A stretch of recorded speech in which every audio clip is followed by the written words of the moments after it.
નમસ્તે વિદ્યાર્થી મિત્રો, હું ડોક્ટર નિકુંજ આપ સૌનું વશિષ્ઠ નીટ ડેડિકેટેડ એકેડમીની અંદર હાર્દિક સ્વાગત કરું છું.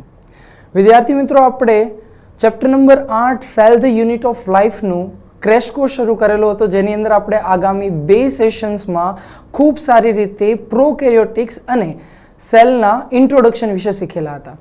આ સેશનની અંદર આપણે યુકેરિયોટિક સેલ અને સાથે સાથે સુકોષ કેન્દ્રીય કોષની અંદર આવેલી અંગિકાઓમાંથી થોડી ઘણી અંગિકાઓ વિશે વાત કરવાના છીએ. તો ચલો સ્ટાર્ટ કરીએ. પરંતુ સ્ટાર્ટ કરવા પહેલાં હું તમને અમુક વાતો કહેવા માંગીશ કે સંઘર્ષ અને સાહસ એ કોઈ પણ વિદ્યાર્થી જીવનના 2 મોટા મહત્વના પાયા હોય છે. જેવું કે તમે લોકો જાણો છો કે સંઘર્ષ એ ખૂબ અત્યંત જરૂરી છે કોઈ પણ વિદ્યાર્થી જીવન માટે. અત્યારે તમે જોઈ રહ્યા છો કે એજ્યુકેશન ઓફલાઈન નથી, એજ્યુકેશન ઓનલાઈન છે. સો આ ઓનલાઈન એજ્યુકેશનની અંદર તમારી પાસે રિસોર્સ ઓછા છે, પણ રિસોર્સફુલનેસ તમારા ઉપર છે. સો તમારી પાસે જો રિસોર્સ ઓછા છે અને રિસોર્સફુલનેસ વધારે છે તો તમને આગળ વધતા કોઈ નહીં રોકી શકે. રિસોર્સ મતલબ કે તમારી પાસે શું સંસાધન છે અને રિસોર્સફુલનેસ મતલબ કે તમારા હૃદયમાં શું સંસાધન છે. સો તમારા મનના સંસાધનને યુઝ કરો. તમારી પાસે જેટલું ઇનફ કન્ટેન્ટ છે, જેટલા સંસાધન છે એનો પૂર્ણતઃ યુઝ કરીને એક એક્સિલન્સ તરફ વધો એવી કામનાઓ સાથે આજે વશિષ્ઠ નીટ ડેડિકેટેડ એકેડમીની અંદર હું 3rd session of cell the unit of લાઈફની શરૂઆત કરું છું. ચલો, સો અહીંયા આપણે પ્રોકેરિયોટિક સેલને ખતમ કર્યા પછી સુકોષ કેન્દ્રીય કોષો એટલે કે યુકેરિયોટિક સેલ વિશે સમજવાના છીએ. હવે યુકેરિયોટિક સેલ અથવા તો સુકોષ કેન્દ્રીય કોષ છે શું એના વિશે આપણે આગામી સેશન્સની અંદર શીખી ગયા છીએ. જો કોઈ વિદ્યાર્થીએ આ સેશન નથી જોયો તો please press the I button and click on the video. તો એના અંદર તમને ઇન્ફોર્મેશન્સ મળી રહેશે, બેઝિક ઇન્ફોર્મેશન મળી રહેશે કે શું હોય છે યુકેરિયોટિક સેલ, શું હોય છે પ્રોકેરિયોટિક સેલ. હવે આગળ વધે તો કે સુકોષ કેન્દ્રીય કોષ જે હોય, રાઈટ, એ સુકોષ કેન્દ્રીય કોષની અંદર એક ડિફાઇનાઇટ ન્યુક્લિયસ આવેલું હોય, મતલબ કે સુવ્યવસ્થિત રીતે સુવિકસિત કોષ કેન્દ્રની હાજરી જોવા મળે. સુવિકસિત કોષ કેન્દ્રની હાજરી જોવા મળે. તો કયા ગ્રુપ્સ છે આ કેટેગરીની અંદર, કયા ગ્રુપ્સ છે યુકેરિયોટિક સેલમાં, સુકોષ કેન્દ્રીય કોષમાં, એની વિશે ચર્ચા કરીએ તો જે 5 કિંગડમનું ક્લાસિફિકેશન છે, 5 સૃષ્ટિનું વર્ગીકરણ છે, એ 5 સૃષ્ટિની અંદર કઈ કઈ સૃષ્ટિઓનો સમાવેશ થશે તો કે આ 5 સૃષ્ટિઓની અંદર આપણે સમાવેશિત કરીએ છીએ મોનેરામાં, ત્યારબાદ પ્રોટિસ્ટા, ત્યારબાદ ફૂગ, પ્લાન્ટી એટલે કે વનસ્પતિ અને એનિમેલિયા અર્થાત પ્રાણી સૃષ્ટિ. હવે આગામી લેક્ચર્સની અંદર આપણે એવું શીખી ગયા છીએ કે સુકોષ કેન્દ્રીય કોષ અને આદિકોષ કેન્દ્રીય કોષ આ બંને કોષોમાંથી પહેલા હતું એ આદિકોષ કેન્દ્રીય કોષ હતો અને એનામાં વિકાસ થઈને એની અંદર ઉદ્વિકાસ થઈને પછી આગળ જતા સુકોષ કેન્દ્રીય કોષ બન્યા. પરંતુ પ્રોકેરિયોટિક અથવા તો આદિકોષ કેન્દ્રીય સજીવો હંમેશા એક કોષીય હોય. તો આ એક કોષીય આદિકોષ કેન્દ્રીય સજીવોને આપણે મોનેરા સૃષ્ટિમાં રાખીએ છીએ. પછી એવી વાત કરેલી હતી આપણે કે જે આ એક કોષીય આદિકોષ કેન્દ્રીય કોષો છે એનું જનીન દ્રવ્ય થોડું સુવિકસિત થયું, પોતાની સાથે હિસ્ટોન પ્રોટીનને લઈને પોતાના જીનેટિક મટીરિયલની આસપાસ, પોતાના જનીન દ્રવ્યની આસપાસ એમણે એક રાઉન્ડ મેમ્બ્રેનની રચના કરી દીધી, એક મેમ્બ્રેન ડેવલપ કર્યું અને એ મેમ્બ્રેનને આપણે નામ આપીએ છીએ કોષ કેન્દ્ર પટલ. હવે કોષ કેન્દ્ર પટલ આવી ગયું, પણ આ કોષો હજી હતા એક કોષીય. આ કોષો હજી એક કોષીય કોષો હતા અને આવા એક કોષીય કોષોવાળા સુકોષ કેન્દ્રીય સજીવોને આપણે પ્રોટિસ્ટામાં નાખી દીધા. અને આની પછી જે વિકસિત થયા એ કોષોને ખ્યાલ હતો, એ સજીવોને ખ્યાલ હતો જેટલા ભેગા રહેશું એટલું જ પ્રોટેક્શન મળશે. તો આમાંથી બહુકોષીય સજીવોનો વિકાસ થયો અને આ બહુકોષીય સજીવોને આપણે ફૂગથી લઈને પ્રાણી સૃષ્ટિની અંદર એકોમોડેટ કરી દીધી. સો અહીંયા તમે જોઈ શકો છો કે આ 4 સૃષ્ટિ એ સુકોષ કેન્દ્રીય કોષોની અંદર આવશે. તો આદિકોષ કેન્દ્રીય કોષો પહેલા તો સિમ્પલ હતા, એની અંદર કોઈ અંગિકા નથી, વિશિષ્ટ અંગિકા નથી અને આદિકોષ કેન્દ્રીય કોષોનો અભ્યાસ સરળ રહે. કેમ તો કે બધા જ કોષો લગભગ 99.99% જેટલા કોષો એમાંથી બેક્ટેરિયા જ છે. તો આપણે બેક્ટેરિયાનું સ્ટ્રક્ચર શીખી ગયા, વાત ખતમ. બટ અહીંયા જોવા જઈએ તો આપણી પાસે વેરાયટી છે, પ્રોટિસ્ટા પણ છે, ફૂગ પણ છે, વનસ્પતિ છે અને પ્રાણી છે. આનું વર્ગીકરણ આપણે ચેપ્ટર નંબર 2 બાયોલોજીકલ ક્લાસિફિકેશન, વર્ગીકરણ, સજીવોનું વર્ગીકરણ એની અંદર શીખવાના છીએ. તો બાયોલોજીકલ ક્લાસિફિકેશન જે છે એનો ક્રેશ કોર્સ પણ ખૂબ નજીકના સમયમાં આવશે. વિદ્યાર્થી મિત્રો, હવે કોઈ પણ સજીવ હોય, ચાહે મોનેરા હોય, પ્રોટિસ્ટા હોય, ફંગસ હોય, પ્લાન્ટી હોય કે પ્રાણીઓ હોય, દરેકે દરેક સજીવની અંદર એક જીવંત આવરણ જોવા મળે કે જે કોષનું બાહ્ય આવરણ બનાવે અને એ આવરણનું નામ છે સેલ મેમ્બ્રેન અથવા તો કોષરસ પટલ. હવે જે કોષરસ પટલ છે એ એકમાત્ર જીવંત આવરણ છે. અગર આપણે બેક્ટેરિયાના કોષની વાત કરીએ તો ગયા લેક્ચરની અંદર તમે શીખી ગયા છો કે બેક્ટેરિયાનો જે કોષ હોય એ ટ્રાય એન્વલપ વાળો છે. એની અંદર 3 એન્વલપ આવેલા હોય. સૌથી અંદરનું કોષરસ પટલ, એની બહાર કોષ દિવાલ અને એની બહાર ગ્લાયકોકેલિક્સ. રાઈટ, એટલે હજી એક વખત કહું છું, જો તમે આગળના લેક્ચર નથી જોયા તો ખબર નહીં પડે. So please go and watch those videos. ચલો, સો કોષરસ પટલ છે એ વનસ્પતિ કોષની અંદર પાછા 2 અહીંયા આવી જશે. બરાબર, વનસ્પતિ કોષની અંદર અહીંયા 2 આવરણ આવશે. એક તો સૌથી અંદરનું છે કોષરસ પટલ અને એની ઉપર છે કોષ દિવાલ. ફૂગની અંદર પણ 2 છે, કોષરસ પટલ અને કોષ દિવાલ. પરંતુ પ્રાણી કોષમાં ફક્ત એક જ પટલ છે અને એ છે કોષરસ પટલ. સો દરેકે દરેક સજીવોની અંદર ગ્લાયકોકેલિક્સ ચેન્જ થતું હોય, કોષ દિવાલ ચેન્જ થતી હોય, કોષ દિવાલની પ્રતિક્રિયાઓ અને એની રચનામાં ચેન્જીસ આવતા હોય, પરંતુ કોષરસ પટલ ક્યારેય ચેન્જ થતું નથી. તો કોષરસ પટલની જો આપણે વાત કરીએ તો કોષરસ પટલ, બરાબર, કોષરસ પટલ એ એકમાત્ર જીવંત આવરણ છે. એકમાત્ર જીવંત આવરણ છે અને સર્વસામાન્ય હોય. એક નાનકડો MCQ આપણે ડિસ્કસ કરીએ અહીંયા. તો કંઈક એવો ક્વેશ્ચન પૂછવામાં આવે કે આદિકોષ કેન્દ્રીય સજીવો અને સુકોષ કેન્દ્રીય સજીવોમાં નીચેનામાંથી કયું સાચું છે? રાઈટ, તો એની અંદર ઓપ્શન્સ કંઈક આવી રીતે હોય તો કે રિબોઝોમ, ઓપ્શન બી આપેલો હોય સેલ મેમ્બ્રેન એટલે કે કોષરસ પટલ, ઓપ્શન સી આપેલું હોય તમને સેલ વોલ એટલે કે કોષ દિવાલ, અને ઓપ્શન ડી આપેલો હોય ગ્લાયકોકેલિક્સ. સો વિચારીને પ્લીઝ કોમેન્ટ સેક્શનની અંદર અત્યારે ને અત્યારે જવાબ આપો, બરાબર, કે કયો આમાંથી આન્સર આવશે. હવે ઘણા બધા વિદ્યાર્થીઓ, લગભગ મેક્સિમમ વિદ્યાર્થીઓ અહીંયા જ ભૂલ કરે અને આગળના દિવસોની અંદર ભૂલ કરેલી છે કે સામાન્ય રીતે એ રિબોઝોમ આન્સર આપે, પછી એવું કે સર રિબોઝોમ એ સાર્વત્રિક અંગિકા છે. આદિકોષ કેન્દ્રીય કોષમાં પણ જોવા મળે અને સુકોષ કેન્દ્રીય કોષમાં પણ જોવા મળે, એટલે રિબોઝોમ આવી જોઈએ અને વાત પણ સાચી છે. પરંતુ એક વસ્તુને ધ્યાનમાં લ્યો કે જે આદિકોષ કેન્દ્રીય કોષીય સજીવો હોય એની અંદર રિબોઝોમ 70S નું હોય, પરંતુ સુકોષ કેન્દ્રીય સજીવો જેની અત્યારે આપણે વાત કરીએ છીએ એનું સ્ટ્રક્ચર અલગ છે, એ 80S નું છે. એની અંદર પ્રોટીન ઓછું છે, રાઈટ, સોરી, આની અંદર પ્રોટીન ઓછું છે, આની અંદર પ્રોટીન વધારે છે, આની અંદર RNA વધારે છે, અહીંયા RNA ઓછું છે. સો એ ડિફરન્સ આવી જશે.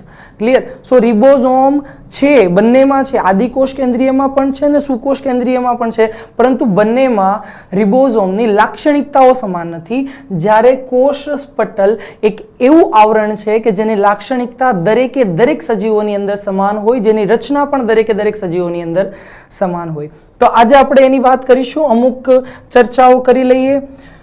ઇન્ટ્રોડક્ટરી ચર્ચાઓ કરીશું આપણે સેલ મેમ્બ્રેન વિશે, કોષરસ પટલ વિશે. તો કોષરસ પટલ જે છે એ સૌથી પહેલા તો એક જીવંત આવરણ છે જે દરેક કોષમાં હોય છે. કોષરસ સ્તર છે એ એક પસંદગીમાન પ્રવેશશીલ પટલ છે. શા માટે પસંદગીમાન પ્રવેશશીલ પટલ? તો આ જે પટલ છે કોષરસ પટલ એ અમુક પ્રકારના દ્રવ્યોને જ પસાર થવા દે પોતાની અંદરથી, બધા દ્રવ્યોને પસાર થવા દેતું નથી. એના કારણે એને પસંદગીમાન પ્રવેશશીલ અથવા તો પસંદગીમાન અર્ધ પ્રવેશશીલ પટલ તરીકે પણ ઓળખવામાં આવે. રાઈટ, તો સેલને જેની જરૂર છે, કોષને જેની જરૂર છે, ફક્ત એ જ દ્રવ્યો અંદર આવી શકશે, બાકીના દ્રવ્યો અંદર આવી શકશે નહીં. હવે આગળ વધીએ, વાત કરીએ તો સેલ મેમ્બ્રેનનું જે સ્ટ્રક્ચર છે ખૂબ જ માઇક્રો સ્ટ્રક્ચર છે. હવે તમે જાણો છો સેલ પોતાની જાતમાં એક માઇક્રો સ્ટ્રક્ચર છે. એની અંદરથી જો હું વાત કરું કે આટલી નાની પટલ કે જે ખૂબ જ સૂક્ષ્મ છે એને ઓળખવા માટે ઘણા બધા પ્રયાસો થયા અને પ્રયાસો વિશે અહીંયા આપણે ચર્ચા કરીશું તો એ પ્રયાસો શું છે. પ્રયાસો તમે જોઈ શકો છો કે 1938 આ કટ કરજો ખાલી ખુલ ભી જા.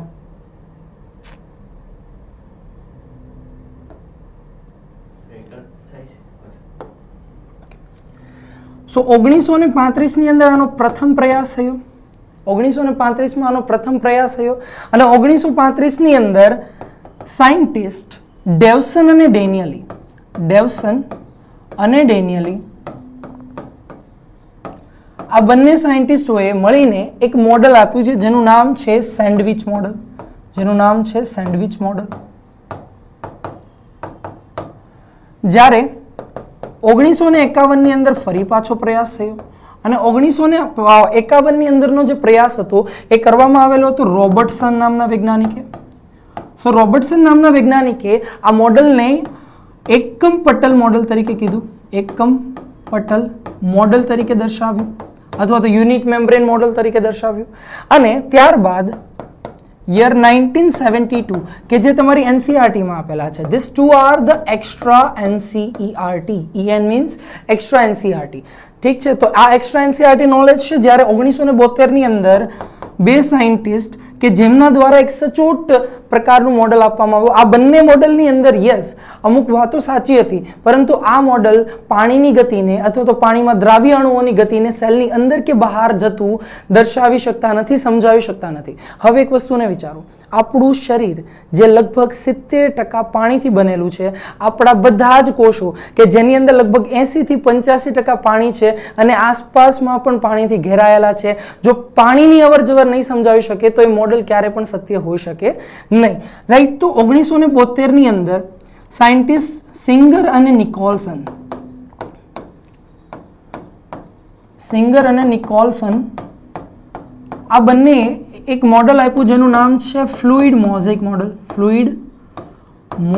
મોડલ. આ સર્વસામાન્ય અને સર્વસ્વીકૃત મોડલ છે. આમાંથી આપણે ચર્ચા કરીશું બે મોડલ વિશે, એક તો સેન્ડવિચ મોડલ અને એક તમારી એનસીઈઆરટીમાં જે આપેલું છે એ સિંગર અને નિકોલસનનું ફ્લુઇડ મોઝેઇક મોડલ. તો ચલો સ્ટાર્ટ કરીએ. આગળ વધી અને વાત કરીએ આપણે સેન્ડવિચ મોડલ વિશે. પણ સેન્ડવિચ મોડલને શીખતા પહેલા એક અણુ વિશે શીખી જઈએ જે 9મા ચેપ્ટરનો ભાગ છે. એકચ્યુઅલી એક્સ્ટ્રા એનસીઈઆરટી ભાગ છે, પરંતુ ખૂબ જ ઇમ્પોર્ટન્ટ છે અગર તમારે જો રચના શીખવી છે સેલ મેમ્બ્રેનની, અને એનું નામ છે લેસિથિન.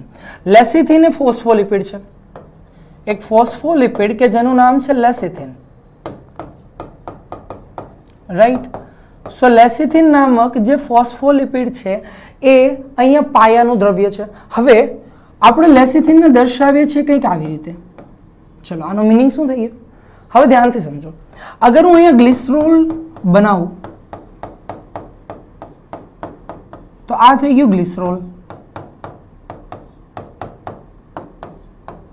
જો હવે કોઈ પણ લિપિડ હોય એ ટ્રાયગ્લિસરાઇડ હોય, બરાબર છે. Triglyceride, what do you mean by triglyceride? અહીંયા 3 ટ્રાય મતલબ 3 ફેટી એસિડ આવેલા હોય અને ગ્લિસરાઇડ કે જે રિપ્રેઝન્ટ કરે છે કે અહીંયા ગ્લિસરોલનો અણુ પણ છે. તો અહીંયા ટ્રાયગ્લિસરાઇડ ફોર્મ થાય તો એ એક લિપિડ બને. પણ ટ્રાયગ્લિસરાઇડને કંઈક આવી રીતે દર્શાવવામાં આવે, એટલે આ ગોળો મતલબ શું? ગ્લિસરોલ. અને આ 3 જે આર્મ્સ છે એ શું દર્શાવે તો કે ફેટી એસિડ. પણ અહીંયા 2 જ આર્મ છે, મતલબ કે અહીંયા ડાયગ્લિસરાઇડ હશે. ત્રીજાનું શું થશે? જો કેવી રીતે બંને ડાયગ્લિસરાઇડ? સો કોઈ પણ ફેટી એસિડ હોય, ઓકે, કોઈ ફેટી એસિડ હોય છે તો ફેટી એસિડની અંદર રચના શું થશે?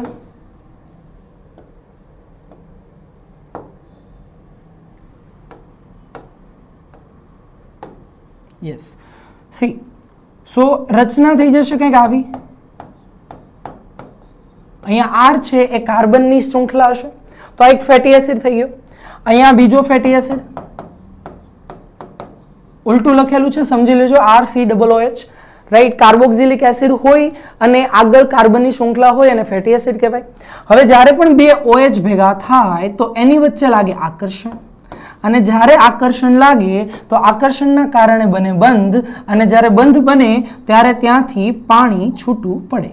બરાબર, ત્યારે ત્યાંથી પાણી છૂટું પડે.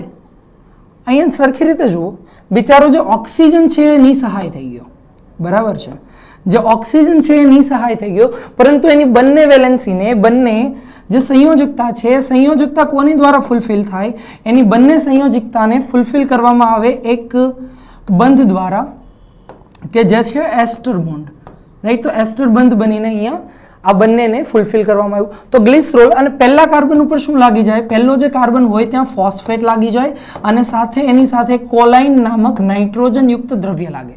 ઓકે, કોલાઇન નામક નાઇટ્રોજન યુક્ત દ્રવ્ય લાગે. હવે ધ્યાનથી સમજો, અહીંયા શું શું છે, નાઇટ્રોજન યુક્ત કોલાઇન સાથે ફોસ્ફેટ અને ગ્લિસરોલ, રાઈટ. સો એટલા માટે લેસિથિન, લેસિથિન એક સામાન્ય નામ છે, લેસિથિન એક ફેમસ નામ છે. જ્યારે લેસિથિન સિવાય એનું જે આઈયુપીએસી નામ છે, આઈયુપીએસી કેમિસ્ટ્રીનું સર્વસામાન્ય આઈયુપેક નામ છે એ છે ફોસ્ફોટીડાયલ, ફોસ્ફોટીડાયલ કોલાઇન. કેમ નાખ્યું ફોસ્ફોટીડાયલ કોલાઇન? જુઓ, ફોસ્ફો શું રિપ્રેઝન્ટ કરે છે કે પહેલા કાર્બન ઉપર ફોસ્ફેટ છે, રાઈટ. ટી ડાયલ, ડાયલ જે તમને ડાયગ્લિસરાઇડ સજેસ્ટ કરે છે, અને લાસ્ટમાં છે કોલિન. કોલિન છે કોલાઇન ગ્રુપ છે, નાઇટ્રોજન યુક્ત દ્રવ્ય છે, રાઈટ. સો અહીંયા ધ્યાનથી સમજો, આ ડાયગ્લિસરાઇડ જે ફોસ્ફોલિપિડ છે લેસિથિન, એના બે ગુણધર્મો છે, બરાબર. એ ઉભય ગુણધર્મી છે, બરાબર. બહુ સર્વસામાન્ય ક્વેશ્ચન છે કે નીચેનામાંથી કયું પદાર્થ, કયો દ્રવ્ય એ ઉભય ગુણધર્મી છે. તો ઉભય ગુણધર્મી દ્રવ્ય તરીકે આપણે લખી શકીએ લેસિથિનને, રાઈટ, લેસિથિન ફોસ્ફોલિપિડને. આ ઉભય ગુણધર્મી દ્રવ્ય છે કે જેનું નામ છે લેસિથિન, રાઈટ. ઇંગ્લિશની અંદર આને આપણે શું નામ આપીએ? એમ્ફીપેથિક, એમ્ફીપેથિક મોલિક્યુલ. ચલો, હવે ઉભયનો અર્થ લગભગ બધાને ખબર હશે. આપણે ઉભયજીવી કોને કહીએ? કે જે પાણીમાં પણ રહી શકે અને જમીન ઉપર પણ રહી શકે, એમ્ફીબિયન્સ. સો એમ્ફી હતો તો ઉભય લાગે, મતલબ કે એના બે કેરેક્ટર્સ હોય, ડ્યુઅલ કેરેક્ટરિસ્ટિક એ બતાવતા હોય. તો એ ડ્યુઅલ કેરેક્ટરિસ્ટિક ઉપર ચર્ચા કરીએ આપણે. તો ડ્યુઅલ કેરેક્ટરિસ્ટિકને ધ્યાનમાં લઈને અગર જો જોઈએ તો અહીંયા બે પાર્ટ બની ગયા.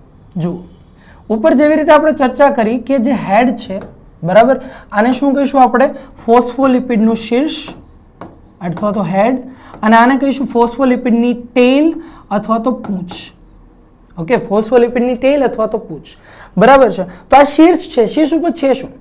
શીર્ષ ઉપર ફોસ્ફેટ છે જે પોઝિટિવ છે, સોરી ફોસ્ફેટ છે જે નેગેટિવ છે, અને સાથે કોલિન છે નાઇટ્રોજન યુક્ત જે પોઝિટિવ છે. હવે જો નેગેટિવ પોઝિટિવ બને, અને નેગેટિવ પોઝિટિવ બન્યો મતલબ કે પોલર છે, એ ધ્રુવીય છે, અને ધ્રુવીય રચના હંમેશા પાણીમાં દ્રાવ્ય હોય, બરાબર. ધ્રુવીય રચના હંમેશા પાણીથી આકર્ષાય. કેમ?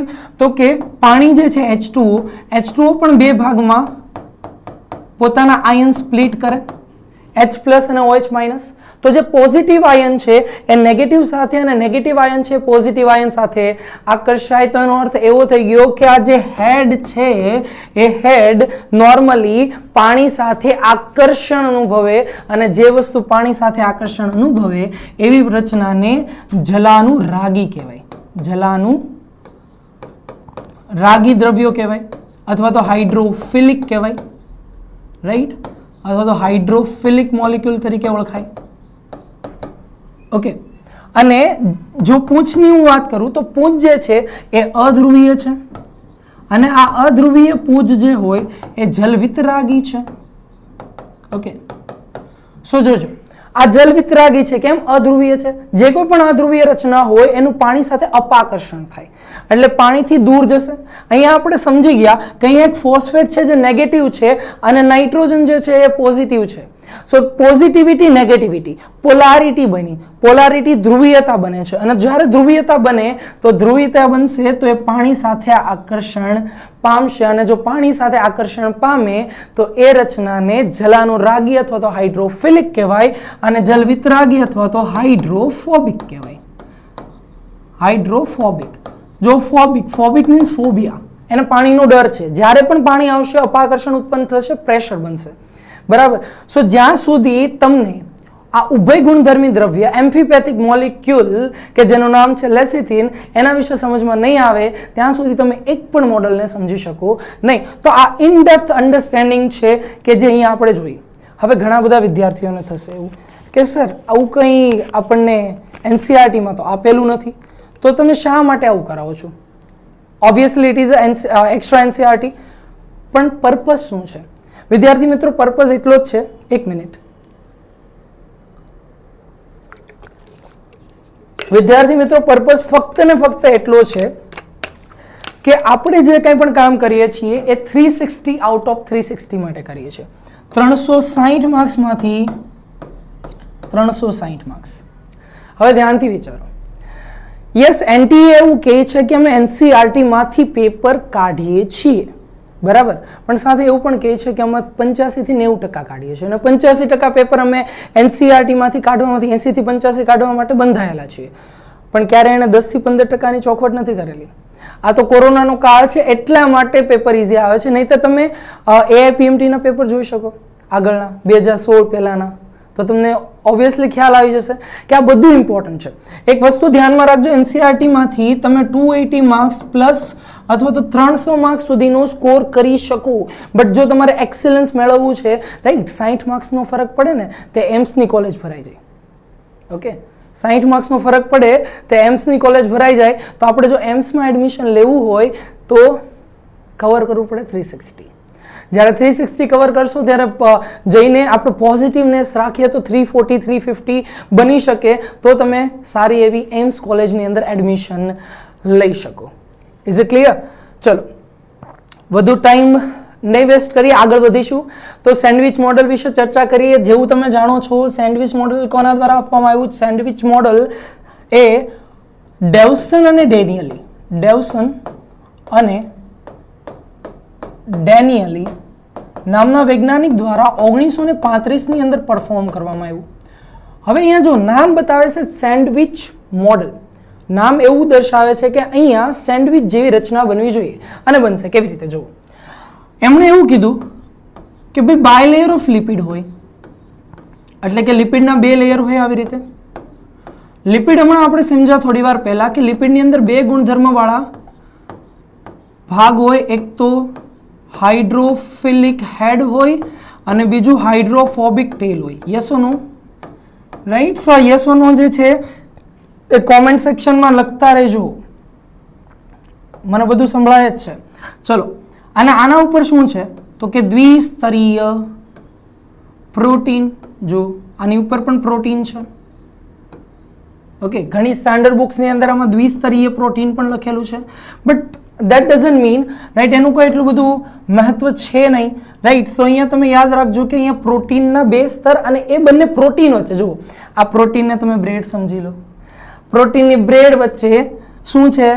લિપિડનો માવ, બરાબર, અને એવું જ થાય, રાઈટ. પ્રોટીનમાં તો બ્રેડ મળે, અંદરથી તો ખાલી કાર્બ જ મળે, બરાબર છે, વોટ એવર. બટ અહીંયા હવે ધ્યાનથી સમજો કે આ જે મોડલ છે તમારું સેન્ડવિચ મોડલ, એ સેન્ડવિચ મોડલની અંદર આપણને 2 પ્રોટીન વચ્ચે લિપિડ જોવા મળે છે, પરંતુ આ સેન્ડવિચ મોડલે આપણને જે સેલ મેમ્બ્રેનની સાઇઝ છે એના વિશે ખ્યાલ આપ્યો. એમના મુજબ એક જે પ્રોટીનનું લેયર હોય એ અરાઉન્ડ 20 એંગસ્ટ્રોમની સાઇઝ ધરાવતું હોય, અને જે બાયલેયર ઓફ લિપિડ હોય એ અરાઉન્ડ 35 એંગસ્ટ્રોમની સાઇઝ ધરાવતું હોય. હવે વિડીયોને પોઝ કરો અને પ્લીઝ કોમેન્ટ સેક્શનની અંદર લખો કે total size of cell membrane કેટલી થાય, right. Total size of cell membrane is what? જો અહીંયા હવે અહીંયાથી તમને ખ્યાલ આવશે કે ટોટલી 2 પ્રોટીનના લેયર છે, એ થઈ ગયું 40 પ્લસ 35. તો ઘણા બધા મિત્રોએ આન્સર આપેલો છે 55 angstrom, but that is not right answer. Right answer is 75, right. So 70 two 80 angstrom, આપણે એક રેન્જ લખી દઈએ, 70 ટુ 80 એંગસ્ટ્રોમની સાઇઝ એમના મોડલ પ્રમાણે હતી. હવે જુઓ, આટલું સરસ મોડલ છે, બહુ મજા આવી જાય એવું, રાઈટ, સમજવામાં easy. Then why it is a failure? બરાબર, આ ફેલ શા માટે ગયું? તો ફેલ એટલા માટે છે કારણ કે આ પાણીની ગતિને નથી સમજાવી શકતું. સપોઝ માની લો અહીંયાથી ઓને એક્સટેન્ડ કરી દો, બરાબર, આ સેલ મેમ્બ્રેન છે આપણી, આ સેલનું બહારનો ભાગ, સેલની બહાર, આ સેલની અંદરનો ભાગ, કોષની અંદરનો ભાગ. કોષના અંદરના ભાગમાં શું છે? પાણી. કોષના બહારના ભાગમાં શું છે? પાણી, કારણ કે આપણા શરીરમાં 70% તો પાણી જ છે, કોષની અંદર તો 80% પાણી છે, બરાબર. તો આજુબાજુમાં બધે પાણી છે. હવે કોઈ પણ દ્રવ્ય, પાણી એક નથી, જુઓ સોડિયમ છે, પોટાશિયમ, ક્લોરાઇડ, આ બધા આયન્સ છે અને જે આયન્સ હોય એ નોર્મલી હાઇડ્રોફિલિક હોય. હાઇડ્રોફિલિક હોય મતલબ કે પાણીમાંથી પસાર થવાનું પસંદ કરે અને એની જે રચના હોય એ પાણીની અંદર દ્રાવ્ય હોય. તો હવે ધ્યાનથી સમજો, અગર આ સોડિયમને મારે બહારથી અંદર લાવવો છે અથવા તો આ પાણીને મારે બહારથી અંદર લાવવું હોય તો શું કરવું પડે? ફર્સ્ટ ઓફ ઓલ મારે એને પસાર કરવું પડે ફ્રોમ વેર? પ્રોટીનના લેયરથી.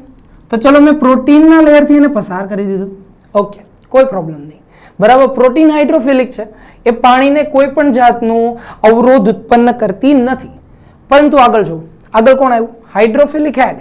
નો પ્રોબ્લેમ, બરાબર છે. હાઇડ્રોફિલિક હેડ છે તો એ પણ પસાર થવા દે પોતાની વચ્ચેથી. અહીંયા થોડી થોડી જગ્યા હોય, આપણે બનાવી નથી પણ હોય, રાઈટ. સો નોર્મલી એ પોતાની અંદરથી પસાર થવા દે. પણ આગળનું સ્તર શું છે? આગળનું સ્તર છે તમારું હાઇડ્રોફોબિક ટેલ, રાઈટ. અને હાઇડ્રોફોબિક ટેલ જે હોય, આ ટેલ એ જલ વિતરાગી છે અને જો એ જલ વિતરાગી છે તો વાત બહુ સિમ્પલ છે કે એ પાણીની અંદર દ્રાવ્ય અને પાણીને ક્યારેય પણ પસાર થવા દેશે નહીં. કારણ કે સામે પણ તો છે, જો અહીંયા એક બાજુ હોત ને તો અહીંયાથી ધક્કો મારી દેત, બરાબર. પણ આ તો બંને બાજુ છે તો અહીંયા પ્રેશર બિલ્ડઅપ થશે અને જો આવું મોડલ હશે તો સેલ ફાટી જશે અને મૃત્યુ થશે. Clear? So that's why sandwich model was a failure. જો અહીંયા તમે જોઈ રહ્યા છો ડેવસન અને ડેનિયલનું સેન્ડવિચ મોડલ. સો સેન્ડવિચ મોડલ મુજબ, ઓકે, અહીંયા સેન્ડવિચ મોડલ મુજબ આપણે કહી શકીએ કે હાઇડ્રોફિલિક અને હાઇડ્રોફોબિક બેઝ ઓન હોય. ઉપર નીચે પ્રોટીનની બ્રેડ્સ અને અંદર તમને શું જોવા મળે છે? અંદર તમને હાઇડ્રોફોબિક રીજન જોવા મળે છે, બરાબર છે. હાઇડ્રોફોબિક રીજન જોવા મળે છે. તો હાઇડ્રોફોબિક રીજનની અંદરથી પાણી પસાર થઈ ના શકે, પાણી ત્યાં એન્ટર ના થઈ શકે. સો એમાં કારણોસર આ જે મોડલ છે એ એક અસ્પષ્ટ મોડલ છે. હવે થોડી ઘણી હું ચર્ચા 1951ના રોબર્ટસન મોડલ વિશે, મતલબ કે યુનિટ મેમ્બ્રેન મોડલ વિશે કરી દઉં. તો યુનિટ મેમ્બ્રેન મોડલ જે છે એ વિદ્યાર્થી મિત્રો, યુનિટ મેમ્બ્રેન મોડલ એ પણ ફ્લુઇડ મોઝેક મોડલ જેવું છે, પરંતુ એની સ્ટ્રક્ચર, એની ગોઠવણીમાં અમુક ભૂલોને કારણે એ યુનિટ મેમ્બ્રેન મોડલ અસ્તિત્વમાં નથી અથવા તો ફેલિયર છે. અને ધ્યાન રાખજો, ફ્લુઇડ મોઝેક મોડલ ઉપરથી આપણે કોષરસ સ્તરને શીખા, પરંતુ કોષરસ સ્તરનું બીજું નામ એ એકમ પટલ છે, યુનિટ મેમ્બ્રેન છે. અને જે નામ કોના દ્વારા આપવામાં આવ્યું? રોબર્ટસન દ્વારા. So that is also N extra NCERT question. ચલો, સો ફ્લુઇડ મોઝેક મોડલ વિશે સમજીએ. ફ્લુઇડ મોઝેક મોડલ છે એ લખેલું છે તમારી એનસીઆરટીમાં 1972. Most important question. કોના દ્વારા? એ પણ most important question, by Singer અને નિકોલસન. સિંગર અને નિકોલસન, રાઈટ. હવે ક્વેશ્ચન છે કોની ઉપર? ઓકે, આજે ફ્લુઇડ મોઝેક મોડલ છે એની શોધ તો થઈ, એની રચના તો સમજવા આવી, પણ કોના ઉપર આ રચનાઓને સમજવામાં આવી? તો આ જે રચનાઓ છે ફ્લુઇડ મોઝેક મોડલ વાળી, એને આપણે અન્ડરસ્ટેન્ડ કરેલી હતી આરબીસીના સેલ ઉપર. ઓકે, આરબીસીના સેલ ઉપર આપણે એને સમજેલા હતા. Is it clear? રાઈટ. સો આરબીસીના કોષ ઉપર આપણે આ રચનાને, આ મોડલને સમજેલા છીએ, રાઈટ. તો આગળ વધી અને વાત કરીએ આરબીસીના મોડલમાં. ઓકે, આરબીસીના સ્ટ્રક્ચરની અંદર આપણે આ ફ્લુઇડ મોઝેક મોડલને જોયું, રાઈટ. તો એની અંદર પણ શું શું મળ્યું? તો સિંગર અને નિકોલસન મુજબ અહીંયા પણ બાયલેયર ઓફ લિપિડ છે.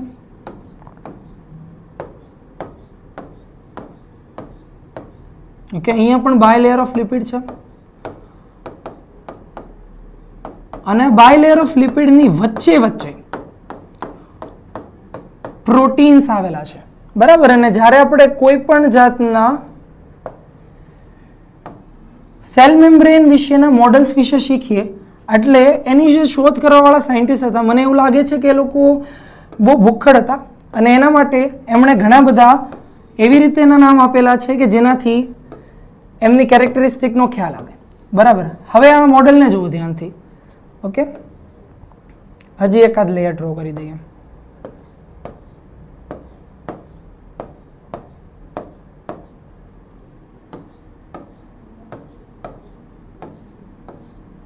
ઓકે, ચલો જુઓ અહીંયા. તો આ બાયલેયર ઓફ લિપિડની વચ્ચે કોણ ખૂપેલું છે? બાયલેયર ઓફ લિપિડની વચ્ચે ખૂપેલા છે પ્રોટીન, બરાબર. એના મુજબ પ્રોટીનના બે પ્રકાર પડે, પણ અહીંયા જુઓ ફોસ્ફોલિપિડ છે એની અંદર, બરાબર, એનો ગુણધર્મ જોઈએ તો ફોસ્ફોલિપિડ જે છે એ તો આપણે જોઈ લીધું કે એક એમ્ફીપેથિક મોલિક્યુલ છે, એની અંદર બંને ગુણધર્મો છે, હાઇડ્રોફિલિકનેસ પણ છે અને હાઇડ્રોફોબિકનેસ પણ છે. પરંતુ એની સાથે સાથે જો હાઇડ્રોફિલિકનેસ છે તો એ થોડું ઘણું જલ દ્રાવ્ય પણ હશે, બરાબર, થોડું ઘણું પાણીમાં દ્રાવ્ય પણ થશે. અને એના કારણે જે સેલ મેમ્બ્રેન છે એનો ગુણધર્મ કેવો થઈ જાય? તરલતાનો. સો તરલતાનો ગુણધર્મ કોના દ્વારા આપવામાં આવ્યો?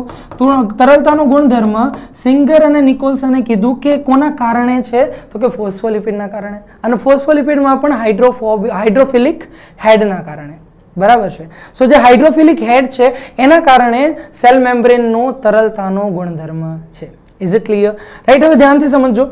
અહીંયા જુઓ, આ તરલતાનો ગુણધર્મ ધરાવે છે એટલે એક વખત માટે આ જે આખી સેલ મેમ્બ્રેનમાં જે મુખ્ય લાઇનિંગ છે, જુઓ, રાઈટ, પ્રોટીન તો ફક્ત વચ્ચે વચ્ચે આવેલા છે, તો આખા મેમ્બ્રેનની ફ્રેમ કોણ બનાવે છે?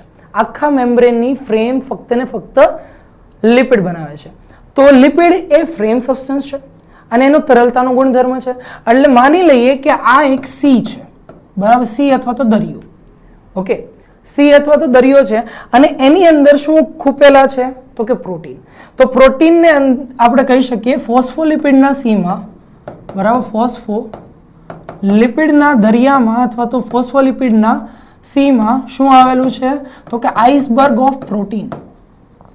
આઇસબર્ગ ઓફ પ્રોટીન, પ્રોટીનના આઇસબર્ગ. આઇસબર્ગ મતલબ કે તમે એવું જાણતા હશો કે નોર્મલી જે દરિયાઓ હોય ઠંડા પ્રદેશોની અંદર બરફના ટુકડાઓ જામી જાય અને ખૂપેલા હોય, અંદર સુધી ખૂપેલા હોય, રાઈટ. ઉપરથી લાગે કે બહુ નાનું એવું છે, પરંતુ ત્યાંથી જ્યાં જતું હોય તો ટકરાઈ જાય કારણ કે નીચે ખૂબ વિસ્તરિત હોય. તો એવી રીતે અહીંયા પણ જોવા મળે છે, જુઓ, રાઈટ. સો ફોસ્ફોલિપિડની સીમાં આઇસબર્ગ, પ્રોટીનના આઇસબર્ગ, આવું મોડલ કયું છે? ફોસ્ફોલિપિડનું બનેલું fluid mosaic model. Okay, singer અને નિકોલ્સનનું ફ્લુઇડ મોઝેક મોડલ. હવે ધ્યાનથી બીજી વાત સમજો તો કે આ જે ફ્લુઇડ મોઝેક મોડલ છે એને આપણે બીજું શું કહીએ? એને આપણે ગુલાબ જાંબુન મોડલ કહીએ. હજી હમણાં જ કીધું મેં, બધા જ ભૂખડ. ઓકે, આને ગુલાબ જાંબુન મોડલ કહેવાય. કેવી રીતે? જુઓ, પહેલા જ વાત થઈ ગઈ, ફોસ્ફોલિપિડ કેવો ગુણધર્મ? તરલતાનો, રાઈટ. તો આ રસ છે કે જેની અંદર ગુલાબ જાંબુનની જેમ કોણ છે? પ્રોટીન ખૂપેલા છે, રાઈટ. તો ફટાફટ આપણે અત્યારે સમજી લઈએ કે શું શું લાક્ષણિકતાઓ છે ફોસ્ફોલિપિડની અને પ્રોટીનની. તો ચલો સમજીએ. અહીંયા બે વસ્તુઓ છે, લિપિડ છે. લિપિડ જે છે એ ફોસ્ફોલિપિડ છે. ફોસ્ફોલિપિડ માટે આપણે બધું સમજી ગયા. ફોસ્ફોલિપિડ સિવાય પણ અહીંયા કોણ આવેલું હોય? તો કે કોલેસ્ટ્રોલ આવેલું હોય. ઓકે, કોલેસ્ટ્રોલ આવેલું હોય, રાઈટ. તો ફોસ્ફોલિપિડ છે એનું પ્રમાણ કેટલું છે અહીંયા?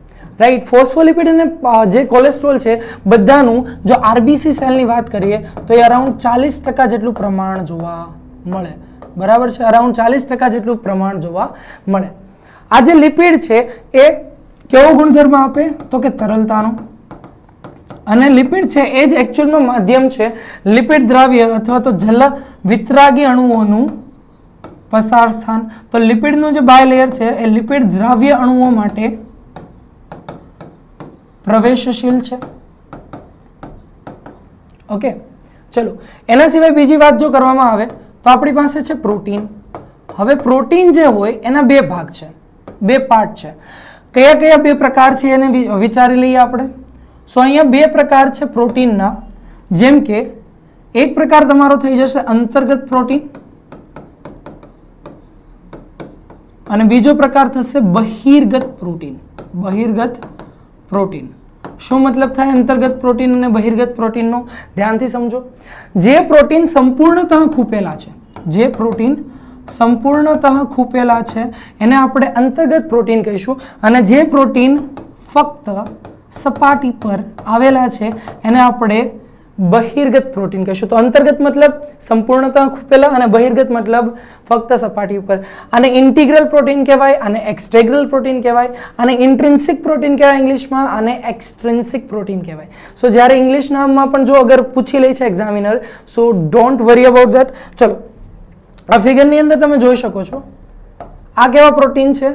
તો કે ઇન્ટ્રિન્સિક પ્રોટીન છે કે જે સંપૂર્ણતઃ ખૂપેલા છે પૂરી સેલ મેમ્બ્રેનમાં. અને એક્સ્ટ્રિગ્રલ પ્રોટીન છે અથવા તો એક્સટ્રિન્સિક પ્રોટીન છે. ઓકે, આ એક્સ્ટ્રિન્સિક પ્રોટીન છે જે ફક્ત ને ફક્ત ઉપર આવેલા છે. હવે એક વખત પ્રમાણ જોઈ લઈએ તો જે ઇન્ટિગ્રલ પ્રોટીન હોય મતલબ કે અંતર્ગત પ્રોટીન છે એ અંતર્ગત પ્રોટીનનું પ્રમાણ લગભગ 70% જેટલું હોય. ઓકે, એ લગભગ 70% જેટલું હોય અને બહિર્ગત પ્રોટીન હોય એનું પ્રમાણ લગભગ 30% જેટલું હોય. બરાબર. હવે કાર્ય વિશે થોડીક ચર્ચા કરીએ. રાઈટ. ઓકે, ચલો. સો આના કાર્ય સમજી લઈએ. જે અંતર્ગત પ્રોટીન છે, ધ્યાન રાખજો, અંતર્ગત પ્રોટીન વાહક પ્રોટીન તરીકે વર્તે. રાઈટ. વાહક પ્રોટીન કોના માટે? તો અહીંયા આપણે સમજી ગયા કે જે લિપિડ છે, રાઈટ, અહીંયા લિપિડમાંથી તો ખાલી લિપિડ દ્રાવ્ય રચનાઓ જ પાર થઈ શકે અંદરથી બહાર, પણ લિપિડ દ્રાવ્ય રચનાઓ સિવાય જો તમારે જલ દ્રાવ્ય રચનાઓને પસાર કરવી છે તો એના માટે શું કરવું પડશે? એના માટે તમારે સહારો લેવો પડશે પ્રોટીનનો. તો પ્રોટીનનો સહારો લઈને તમે એને પસાર કરી શકો. તો કેરિયર પ્રોટીન જોવા મળે અને કેરિયર પ્રોટીન જે હોય, રાઈટ, જે કેરિયર પ્રોટીન છે અથવા તો વાહક પ્રોટીન છે એનો આકાર વગેરે આપણે શીખ્યા અહીંયા. ચલો, તો આ કેરિયર પ્રોટીન થઈ ગયો. હવે થાય શું જુઓ, મારે અગર કોઈ અણુને અંદરથી બહાર લઈ જવો છે તો અંદરથી બહાર લઈ જવા માટે સપોઝ માની લો કે અહીંયા આ અણુ છે. ઓકે, અહીંયા સોડિયમ છે. રાઈટ. આપણે સોડિયમ પોટેશિયમ પંપમાં શીખીશું કે એક વખતે 3 સોડિયમ અંદરથી બહાર જઈ શકે. રાઈટ. તો આ 3 સોડિયમ છે. હવે થાય શું? 3 સોડિયમ જેવા આ સ્પેસની અંદર એકોમોડેટ થાય એટલે અહીંયાથી કેરિયર પ્રોટીન શિફ્ટ થાય. રાઈટ. કેરિયર પ્રોટીન ફરે અને કેરિયર પ્રોટીનનું શિફ્ટિંગ થાય એટલે આ ત્રણેય અણુઓ બહારની તરફ જતા રહે. જો બહારથી અંદરની તરફ લાવવા છે તો બહારથી અંદરની તરફ આવી જાય. તો આ રીતે કેરિયર પ્રોટીન કામ કરે. આના સિવાય ચેનલ પ્રોટીન હોઈ શકે. ઓકે, આના સિવાય ચેનલ પ્રોટીન હોઈ શકે. રાઈટ. તો ચેનલ પ્રોટીન જે હોય એ નોર્મલી ચેનલ્સની અંદર યુઝ થાય, જેમ કે મેગ્નેશિયમ ચેનલ અલગ છે, સોડિયમ ચેનલ અલગ છે, પોટેશિયમ ચેનલ અલગ છે. તો જે ચેનલ પ્રોટીન હોય એક પર્ટિક્યુલર, બરાબર, ફક્ત એક પર્ટિક્યુલર પદાર્થને અંદરથી બહાર અને બહાર લઈ જવા માટે મદદરૂપ થાય. ક્લિયર? સો આ વાત થઈ ગઈ ઇન્ટિગ્રલ પ્રોટીનની. તો ઇન્ટિગ્રલ પ્રોટીન નોર્મલી 2 પ્રકારે હોઈ શકે.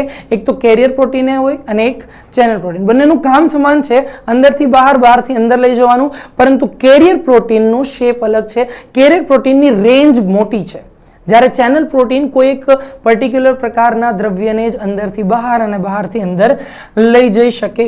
રાઈટ. અહીંયા તમે જોઈ શકો છો, અહીંયા સપોઝ આ કોઈ દ્રવ્ય છે તો એને અગર પાર થવું છે, રાઈટ, તો એ હોવો જોઈએ કેવો? લિપિડ સોલ્યુબલ અથવા તો લિપિડ દ્રાવ્ય અણુ હોવો જોઈએ. જલ દ્રાવ્ય અણુ ત્યાંથી પાર થઈ શકે નહીં. રાઈટ. અને કેવી રીતે મૂવમેન્ટ થાય? સપોઝ વિચારો, રાઈટ, આવી રીતે આ મેમ્બ્રેન છે, બરાબર છે, ફોસ્ફોલિપિડની મેમ્બ્રેન. રાઈટ. અહીંયા ફોસ્ફોલિપિડની મેમ્બ્રેનમાંથી અગર કોઈને પાર થવું છે તો ઘણી વખત એને પસાર કરવા માટે મેમ્બ્રેન આવી રીતે બેન્ડ થાય, રાઈટ, અને આવી રીતે ખુલી જાય. બરાબર. આને કહેવાય ફ્લિપ ફ્લોપ મુવમેન્ટ. ક્લિયર? હું નેક્સ્ટ લેક્ચરમાં તમને સારી રીતે આ વસ્તુને પરફોર્મ કરીને બતાવીશ. ક્લિયર? સો બેઝિકલી એને ફ્લિપ ફ્લોપ મુવમેન્ટ કહેવાય. પરંતુ આવી ફ્લિપ ફ્લોપ મુવમેન્ટ શું પ્રોટીનમાં જોવા મળે? તો કે યસ, રાઈટ, આવી ફ્લિપ ફ્લોપ મુવમેન્ટ જોવા મળે પેરિફેરલ પ્રોટીનમાં. હવે ઘણા બધા વિદ્યાર્થી મિત્રોની કોમેન્ટ આવી જશે, સર પ્રોટીન, પેરિફેરલ પ્રોટીન, બહિર્ગત પ્રોટીન આ કરતું નથી. But that was old study. New study પ્રમાણે યસ, તમારી બુક્સની અંદર લખેલું હશે, મોડ્યુલ્સની અંદર, બરાબર છે, not a books, it is a module. So મોડ્યુલ્સની અંદર કદાચ એવું લખેલું હોય કે ભાઈ પેરિફેરલ પ્રોટીન હોય તો એ ફ્લિપ ફ્લોપ મુવમેન્ટ કરતા નથી, પણ એ સત્ય નથી. રાઈટ. નવી સ્ટડી શો કરે છે કે પ્રોટીન પણ, પેરિફેરલ પ્રોટીન પણ, બહિર્ગત પ્રોટીન પણ ફ્લિપ ફ્લોપ મુવમેન્ટ કરી શકે. ક્લિયર? વિદ્યાર્થી મિત્રો, અહીંયા આપણે આજનો સેશન જે છે એને સમાપ્ત કરીએ છીએ. આગામી સેશન્સની અંદર ફરીથી મુલાકાત થશે. ત્યાં સુધી જય હિન્દ.